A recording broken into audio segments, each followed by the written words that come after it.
سوالی که شما عزیزان زیاد میپرسید این هست که آیا یک شخص خودشیفته میدونه که اختلال شخصیت خودشیفته داره یا خیر؟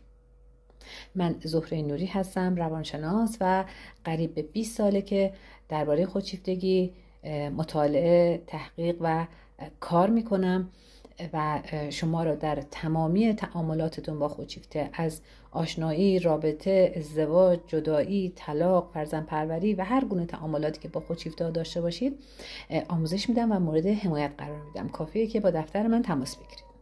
خب آیا خودشیفته میدونه که خودشیفته است؟ بهتر بگیم آیا اونا میدونن دارن چیکار میکنن؟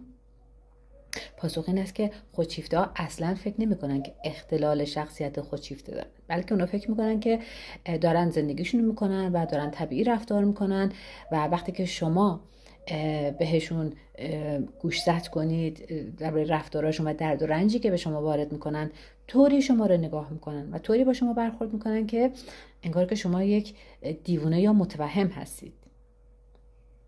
اونا هیچ وقت رفتارهای خودشون مورد تجزیه تحلیل قرار نمیدن، چون فکر میکنن طبیعیه و دارن زندگیشونو میکنن. شما هم تا وقتی که تحمل میکنید، تا وقتی که صداتون به اصطلاح در نمیاد، اونا به رابطهشون با شما ادامه میدن و کار خودشونو میکنن. روزی که شما دیگه نتونید تحمل کنید و بهشون اعتراض کنید و درباره رفتارهاشون باشون صحبت کنید و رفتارهاشون رو به روشون بیارید، اونا مطمئن باشید که رفتاراشون رو عوض نمی کنن، بلکه شما رو عوض میکنن.